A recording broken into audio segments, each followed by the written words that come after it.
Long before the sky turned white over Hiroshima, long before the mushroom cloud rose into the air, the seeds of that explosion were planted years earlier.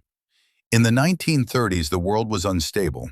In Europe, Adolf Hitler was rebuilding Germany's military and expanding aggressively. In Asia, Japan was doing the same, invading parts of China and trying to dominate the Pacific. The world was sliding toward chaos. By 1939, World War II had begun. Germany invaded Poland. Britain and France declared war. Soon, the conflict spread across continents. At first, the United States stayed neutral. Many Americans believed Europe's war was not their fight. But Japan had its own ambitions. Japan needed oil, steel, and resources to power its growing empire. When America placed economic sanctions on Japan, cutting off vital oil supplies, tensions rose sharply. Then came the day that changed everything. On December 7, 1941, Japanese planes attacked the U.S. naval base at Pearl Harbor. The attack was sudden, explosive, devastating. More than 2,400 Americans were killed. Battleships were sunk. Smoke filled the Hawaiian sky. The next day, America declared war. Now the Pacific became a battlefield of unimaginable brutality. U.S. forces and Japanese forces fought across islands: Guadalcanal, Iwo Jima, Okinawa. The fighting was fierce. Japanese soldiers were trained to never surrender. Kamikaze pilots crashed their planes into American ships. Each battle cost thousands of lives. American leaders studied what an invasion of Japan's main islands would look like. The estimates were terrifying. Possibly hundreds of thousands of American soldiers dead, and millions of Japanese civilians killed in the crossfire.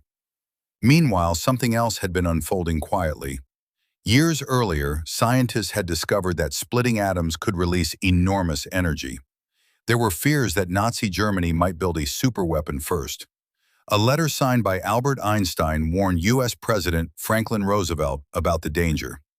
In response, the U.S. launched a top-secret program called the Manhattan Project.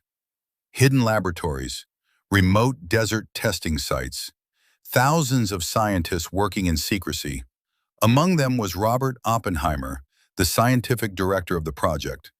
In July 1945, in the New Mexico desert, the first atomic bomb was tested successfully.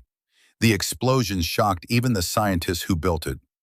Oppenheimer later remembered a line from ancient scripture: "Now I am become death, the destroyer of worlds." By this time, Germany had surrendered, but Japan had not. In April 1945, President Roosevelt died, and Harry S. Truman became president. He was suddenly faced with a weapon powerful enough to change history. His advisors debated fiercely: should they invade Japan? Should they demonstrate the bomb first? Or should they use it immediately to force surrender? Truman made the decision. On August 6, 1945, a B-29 bomber called the Enola Gay flew toward Hiroshima. At 8:15 a.m., the bomb, nicknamed Little Boy, was released. Seconds later, a blinding flash brighter than the sun consumed the city. Temperatures reached thousands of degrees. Buildings vaporized. Human shadows were burned into concrete walls. An estimated 70,000 to 80,000 people died instantly. Many more would die later from burns and radiation sickness. But Japan still did not surrender immediately. 3 days later, on August 9th, another bomb, Fat Man, was dropped on Nagasaki. Finally, on August 15, 1945, Japan announced its surrender. World War II ended, but the world would never be the same. The atomic bomb did not just end a war, it began a new era, an era where humanity had the power to destroy itself. Hiroshima today is rebuilt. It is peaceful. It stands not just as a city, but as a warning to the world. Because the story of Hiroshima is not only about politics and war, it is about choices. It is about how fear, power, revenge, and desperation can shape history. And it leaves us with one powerful truth: the greatest strength of humanity is not the power to destroy, but the wisdom to choose peace.